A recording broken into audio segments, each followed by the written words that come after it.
within sports and human performance.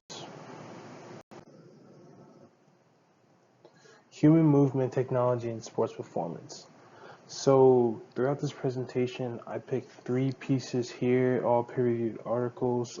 Each of these articles have some type of premises to do with just technology and how it's being reinforced currently into the sports world and how we know it.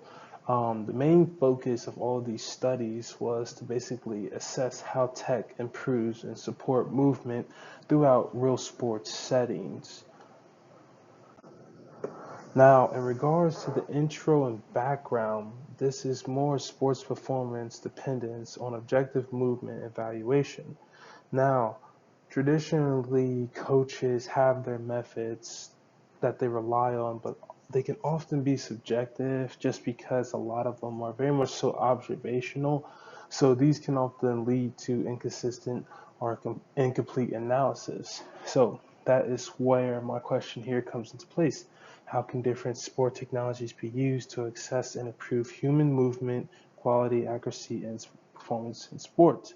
Now, technology has different pieces, whether it be this sensor, this motion capture, or this integrated system, along with video systems that can help measure this or that. Now, the this or that can be all the way from the spin of a pitch, or even your depth in a squat, or even your acceleration when we're playing in a real game. So all of these can very much so get used in different manners. So definitely keep an eye on that as we continue to go forward. Now, for the first study I have here, the main pieces in this was just the use of integrated technology within team sports. Now, who was being studied here? Now, it was team sport players all across from soccer, rugby, basketball, volleyball, football, field hockey, and baseball. All of these people were participants within this study. Now, the methods and technology. Use GPS pieces, heart rate monitors, and accelerometers. Now, these can all be used differently for these sports, so your imagination can take you as far as you like. Now, in regards to the video analysis and tactical tracking, that's where it kind of comes back into play in regards to how these studies ultimately help push just being able to see what's happening in real time. Another method was force platforms and motion analysis tools. The same thing too, is just often trying to catch a groove for acceleration or just how I plan to hear what they're ultimately working towards.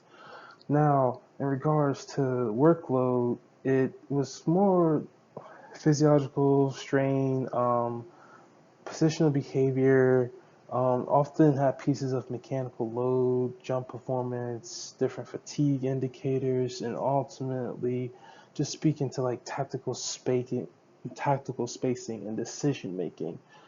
Now, this is all fine and dandy, but the only thing is there were certain challenges in regards to the data integration, the cost, standardizing, and then often they did struggle for staffing for this piece as well.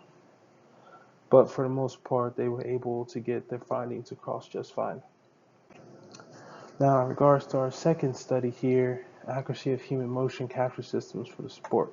Now, this piece here, a little bit bigger, and just in regards to just how athletes were just going about different pieces for their specific outputs. Now, as far as who was being studied here, these athletes were more like almost independent-ish sports like sprinting, throwing, golf. Rowing can be team, sure, but a lot of these were just the accessibility of that one specific sport.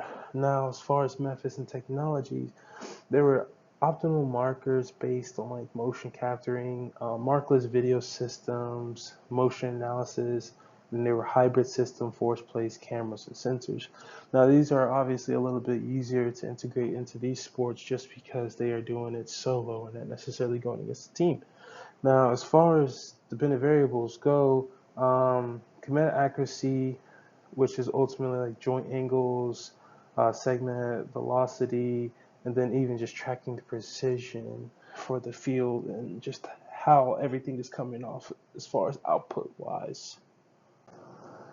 Now, for our third and final study, this one was definitely a little bit bigger in regards to participants. So this study had 405 total participants, but only thing about these guys is that they weren't necessarily high-level athletes, but instead just more like rec athletes. 93% of them were rec athletes, a little bit, or not a little bit, but were, excuse me.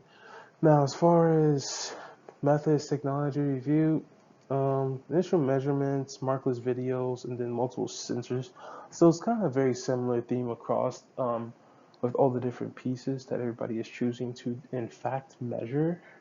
Um, Dependent variables consisted of just measurement quality versus good versus poor, joint angles, timing, symmetric technique, and then just kind of diversion pieces there.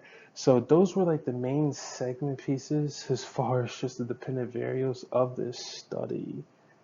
Now, as you can see, the key outcomes to this sensor accurately detect the movement errors, which is probably the best way that this could summarize a lot of it within the human movement quality assessment. Study was cross-sectional, so it was very much so very hard to go south within this study because it was pretty straightforward. Now, as far as our comparisons across studies in regards to technology, there were different pieces here for each article. Now, as regards to the sensors, strong for movement quality, and it picked out different qualifications and classifications within errors. Now, the sensors also had high probability, which also helps in just making sure we're tracking the correct data. It was also great for field-based technique training. So this it's a lot more portable. It's easier to go. It's easier to attach this to an athlete, whether it be their bat, whether it be their wrist, their arms, anything like that. We can definitely keep a steady hand on it. Now, as far as motion capture accuracy goes, this was very much so high precision available too, but the only thing was it was a little bit limited in ecological vanity to expensiveness. Now, so have to definitely be strategic of how we're using it, when we're using it, and who's using it.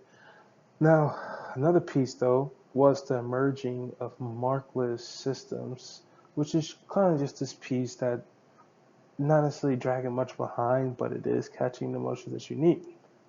Now, integrated team sports systems consisted within the main points of being the load, physiological output, and tactical metrics.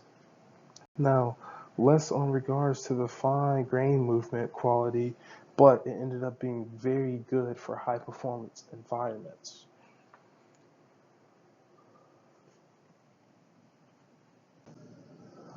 Now, in regards to cross-study comparisons within key themes, accuracy versus practicality.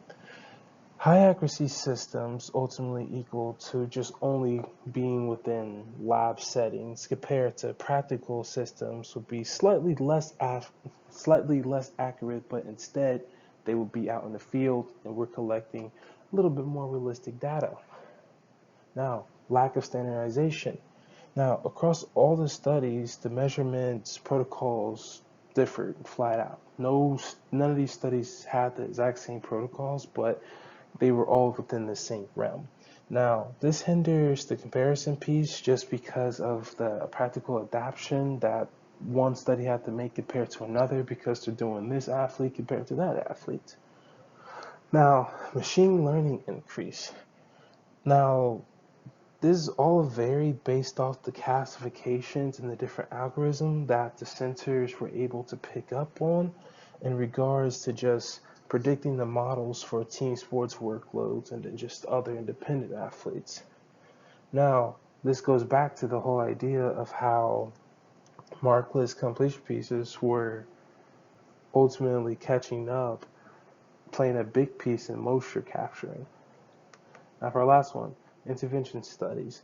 Now, this piece here, very few studies show whether tech improved performance over time, but instead it gave us a big opportunity to see how all of the different metrics and pieces can be tracked and how we can see how athletes are really doing. Now, as far as applications to the real world, this piece here, I could go on and on about how we can just apply all this technology to the real world, just because we live in a day and age where everybody is trying to get the up on their opponent. So I will go just regards to just pieces of the articles and what they have to say from each. Now, technique, real time and post session feedback on like technique coaching, real time feedback, whether it be something we catch but weren't able to catch it across the room, but instead we can get it all at once, whether it be squats, jumps, running, or even sport specific techniques. Now, analysis for skill development. This piece here, we can go on a little bit more in depth in regards to just going back to the idea of Markley's video, systems to analysis technique, whether this be sprinting, golf swings, arm slots for pitching, and then even reserve high precision labs so we can fix these pieces in off-season assignments or even in rehab settings. Now, in regards to training load and fatigue monitoring, this was a combination of just GPS, accelerometers, heart rate data, and then just kind of training volume intensity. This just ultimately helps us track our just chronic workload and to see the ratios that we have to correctly use in order to predict any injuries or to even get out of any positions where we might put someone in that position. Now, these all play into a bigger role in regards to integrated athlete management just because of the combined technique, load, and the data that the athlete receives while it's all being analyzed. Now, in regards to performance planning and return to play, this can help in regards to just making sure that the athlete's in the best position they can be to capture any benchmark pieces that ultimately led to their injury or just shortcomings in the first place. I know it can also just help us in like, okay, when you did this, your velocity changed, or the symmetry, whether it be you're favoring this leg when you need to make sure that it's evenly on both, or else we can potentially re-injure. It can go on and on just as far as the different possibilities that can in fact give us in the real world. Now, in conclusion, sensor technology does improve assessment in our daily training. Flat out. There's no doubt about that. It's a piece that acts as the third eye for anything a coach can't necessarily pinpoint on the spot or just even need to take a little bit more time to catch it. Motion capturing systems, there's plenty of them, whether you want to have a regular loop on your wrist or even just analysis of swing. So there's a lot of pieces that we can go here just because it provides this objective, actionable data that enhances coaching within our athletes and it just helps with injury prevention as well. Now, bottom line, to wrap it all up in a piece, when technology is used correctly, this can transform all of this data to a point where it is evaluable and a data-driven system that improves system, that reduces injury risk and supports better decision making rather than just us trying to eye it in an old school setting in regards to not necessarily knowing what we're measuring, but going based off of something that isn't proven to truly be effective. Technology can definitely be our friends in regard to just ensuring that the data is being interpreted correctly and that it's using a benchmark of some type so that when we do come back to it, we know exactly how to handle it and exactly where to start. Thank you for your time. That was my piece on sports, human movement tech, and sports performance. Thank you.